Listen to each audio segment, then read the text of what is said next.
دلوقتي واحنا بنتكلم على الاهلي والزمالك، دلوقتي الاهلي متصدر الدوري ب 24 نقطه، حلو كده، والزمالك في المركز الخامس لغايه يعني اللحظه اللي احنا بنتكلم فيها.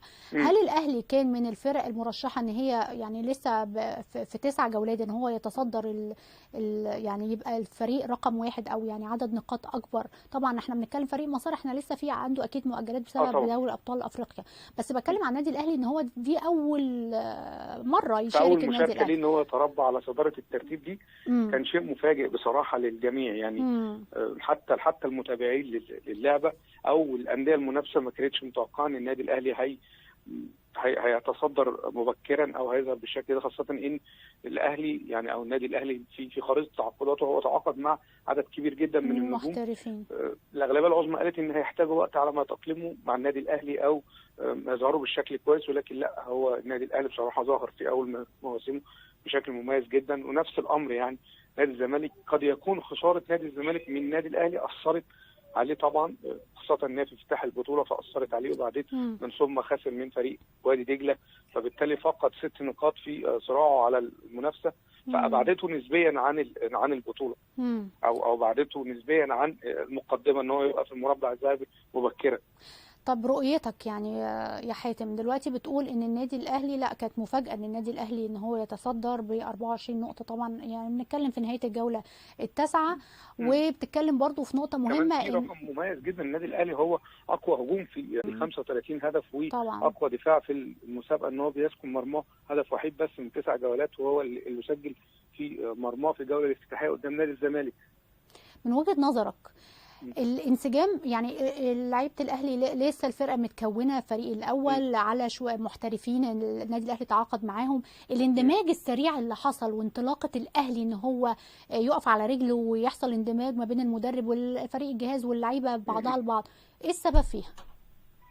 اعتقد الهدوء والاستقرار الاداري اهم من اي حاجه، خاصه ان واحد بحجم الكابتن شادي محمد يعني ان هو يبقى موجود على راس الجهاز او مشرف عام على قطاع الكره النسائيه في النادي الاهلي، فده وفر كتير جدا، خاصه ان يمكن حتى الناس المتابعين كانت شايفه ان وجود كابتن شادي محمد في الكره النسائيه هو هيبقى مغامره، لكن للامانه هو قد الثقه دي. ده كابتن شادي اي لاعيبه يعني بتنصاب بيبقى واقف يعني بيبقى له ردود فعل في ساعتها بصراحه في قلب المباراه.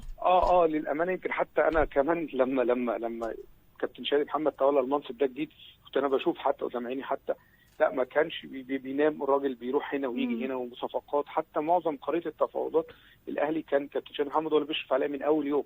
واعتقد ده سبب كبير جدا النهارده ان الفريق شايفينه زي ما هو واضح كده.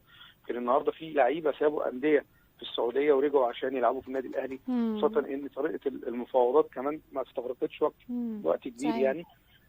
على نفس المنوال مثلا نادي الزمالك قد يكون خريطه مفاوضاته ما كانتش مفضل حاجه، ان هو كمان في هم بالنسبه لهم الاستراتيجيه اللي هم اشتغلوا عليها السنه دي، هو النهارده ما جابش لعيبه من محترفه، كان خريطه التفاوضات معاه من اللعيبه اللي عقدها بينتهي في انديتها او بعض اللاعبات اللي خارجين اعاره. يعني الزمالك في الميركاتو ده هو تعاقد مع 5 لاعبين جايين من اعاره، بالاضافه الى ان بعض اللاعبين اللي كان عقودهم انتهت في الانديه. يمكن بالحديث برضو مع المسؤولين عن نادي الزمالك اتكلموا معايا يعني، او لما اتكلمنا قال احنا مش هدفنا السنه دي ان احنا ناخد بطوله، لكن احنا محتاجين نبقى موجودين النهارده.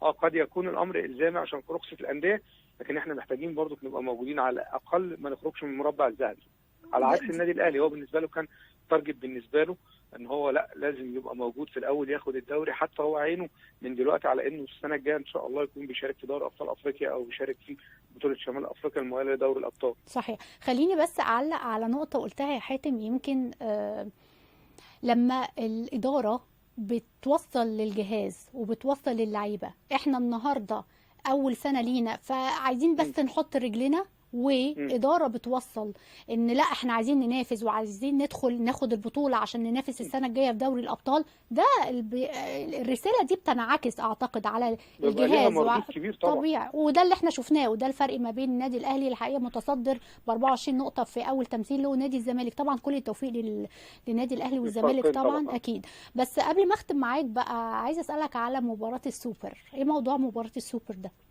بس يمكن كان من المقرر ان تقام مباراه السوبر دي 26 سبتمبر الماضي وتم تاجيلها بسبب ان كان نادي وادي دجله اعترض وقتها ان اتحاد الكره لم يخطروا بموعد كافي للمباراه. كان المفترض ان اتحاد الكره يخطر الانديه ب 15 يوم قبل المباراه.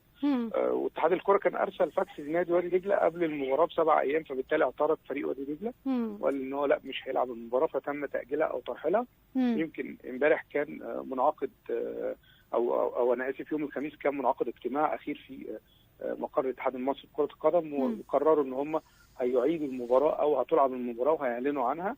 وتم تحديد موعد 3 ديسمبر المقبل ان شاء الله ان هي تتلعب البطوله. لكن الساعات المقبله يعني، وده خبر انا بقوله على عودتي يعني، قد تشهد مفاجاه كبيره جدا، وهو وادي دجله يعتذر كمان عن خوض المباراه فعلا.